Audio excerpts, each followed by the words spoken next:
We left off 128 on the bottom.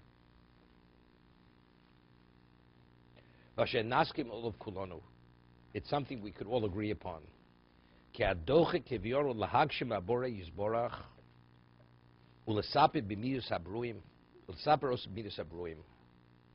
Out of necessity, we had to anthropomorphize the Creator, because we had no choice. There's no other way we could relate to depict Him, so it's a borrowed terminology. To be able to have an impact, to be able to establish His existence among people. And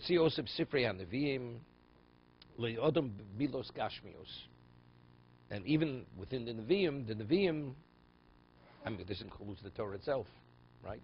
Yod Chazoka, Zura Netuya, all these things. Shem Krovis L'Sichon V'Avanosom, because it's something which we're able to comprehend, to fathom, and to understand.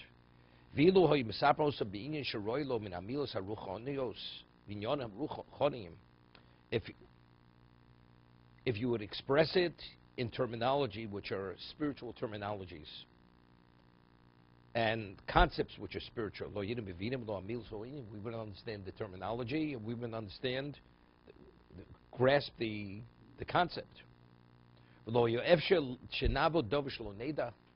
Again, it's not, you don't understand the language. I always ask, it's interesting, of all the Chovos HaKadoshim, the only one the Torah doesn't depict and describe is Yitzchak. Right? Avram speaks about his chesed. Yaakov, Ishtam Yoshiv Oholim, his whole life is really sketched out, good part of his life. The struggle, Yaakov, Esav, Avram Avinu, his battles, his wars, what he did, Chazal, all the illusions. Yitzchak, there's very little about Yitzchak. Right? Why? Right? It's a question. So, Howard, what do you say? Everything is spiritual and physical. It's hard to quantify somebody as spiritual. Yitzchak was the equivalent of a malach. Could you describe a malach, an angel?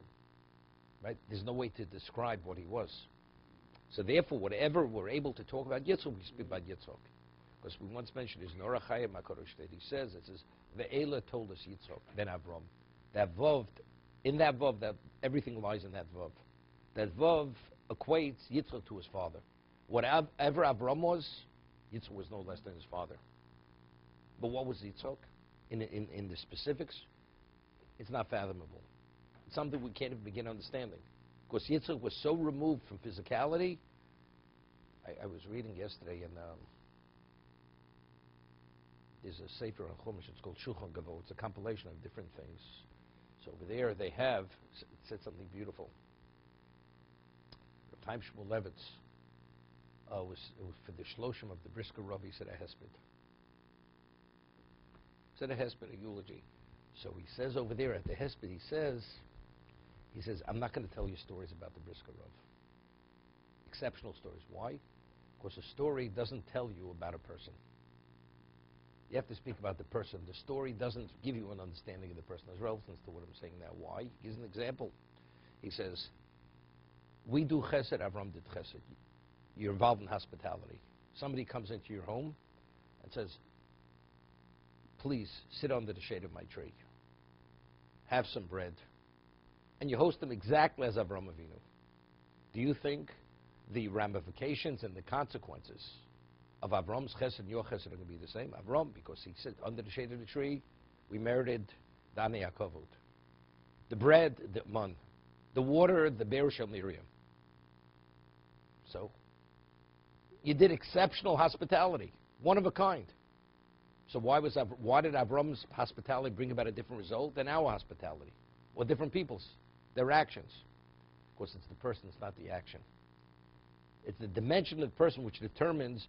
So the action itself seems to be special, but it's not special because of the action. It's because of the person who's behind that action. That's the point he made. So he says, therefore, to be able to appreciate a person, it's not enough to tell over stories or incidents about the person's life. Yet we have to try to understand the person. Yitzhak was a person we couldn't understand. You can't understand. God created the world. Okay? So how are we able to even relate to God? He's a creator. The whole concept of creation. He said, how from saying to bring it to actualize, how does that work? Can't relate to it. I mean, there are many things. I mean, you study parshas Bereshis. Parshas Bereshis is not understandable, the majority of it.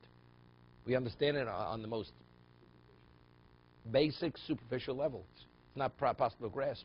Even when you learn the Mefarshim, many things they cite, we don't even relate to. And even within Kabbalistic concepts, the Mekubalim, I mean, the different levels.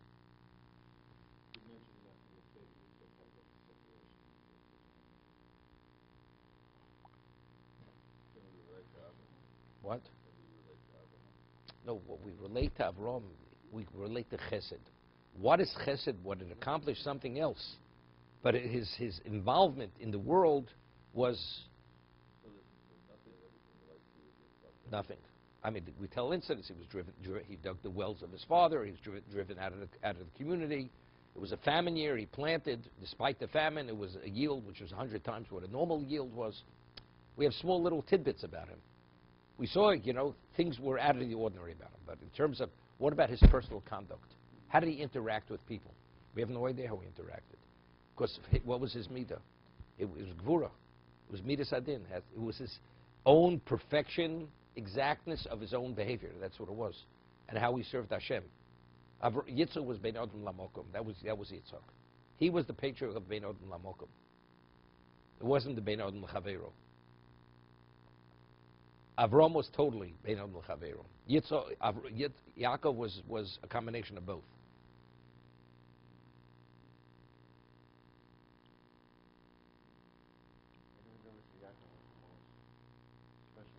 Again, but the other first two had to be developed and established before you could take to the other level. You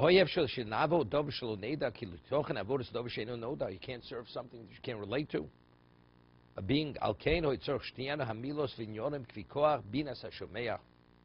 therefore, the words and the concepts have to be on the level of what?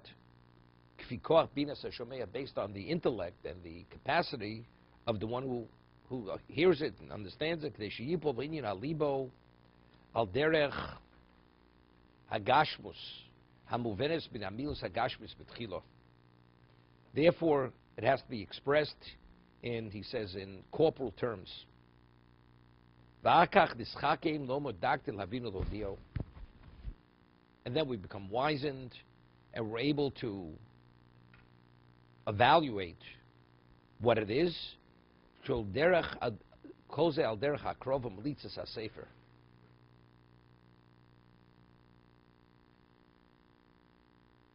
Shad inyan hamiti hu yosedak mu'ulam roman v'rochok shenuchal lohovin osal tchunas dakos inyono.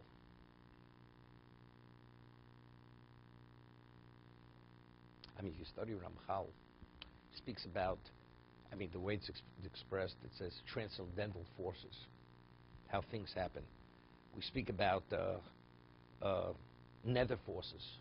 What are nether forces? There's nether forces, there's other forces. You speak, what are angels? What is this? What is that? I mean, even the Rambam says a Navi in his vision, he sees an angel. What does an angel look like? An angel has wings. He sees an angel has wings. In the Marah Nevuah, the Navi sees wings. Depends how many wings, whatever it is. But this is all part. But again, the Rambam says it's not that the angel has wings, but since something is being communicated to the prophet through a vision, and from what he sees, he draws from that. So from the depiction, every part of that depiction has a representation. They're all symbolisms. Those symbolisms is the basis for the communication, what's been communicated. But he has, because he's a human being, he has to visualize something in a human context. Otherwise, he can't relate to it. To be continued.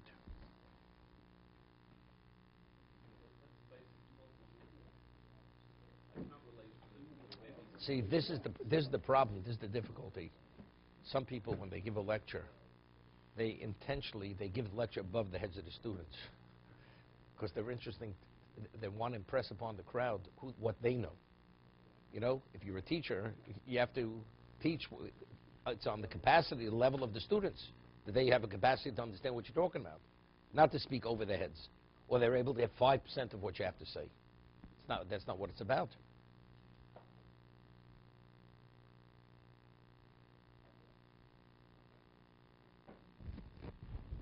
See, some people have the ability; they're really great. Tags Musar, you know, when he came to Israel in the 50s, Kol Torah is a yeshiva in Beit Vagan. There's a yeshiva Beit Kol Torah. It was built by the Yekis. The Yekis underwrote the yeshiva. And originally, Rosh Yeshiva was originally, he learned in Lithuania, but he was from Germany. So they asked him if he's able to say a shir once a week. He knew the whole Torah its entirety. And he would say a shir in Hebrew, but in Ivris, not Ivrit. Ivris. You know the difference, Ivrit or Ivris? Not American Hebrew, not American Hebrew. And before America, it was of course Ivris too. Ashkenaz pronunciation, not Ivrit. So he would say a shir where it was said on the most simple level. But the more you knew, the more you understand what he was saying. It's like Rashi. You could have a 5-year-old studying Rashi. You could have the Vilna Gaon studying Rashi. And as much as the Vilna Gaon stood Rashi, he didn't grasp fully what Rashi was saying. So how could you have the same words, and as little as you know or as much as you know, it's beyond whatever's there. It's something which is almost, it's unbelievable. To write something in the most simple form, and you allude to everything that you could allude to. That's the greatness of Rashi. Not only in Chumash, it's commentary on Shas also. Right? What does the Gemara mean? You look in Rashi, okay, so you understand it. What do you understand? But when the Rashba and the Ramban and the Rambam, they also learned Rashi. The Rishonim learned Rashi. It was more than looking for the simple understanding. No, that's not it. That's a side point. Yeah, I'm going to tell you if he wore blue shoes or black shoes. It's a side point. No. When he said it, the main thing, he said it very simple, but everybody understood. The greater you were, you understand the greatness of what was being said. Doesn't what? Because he passed away.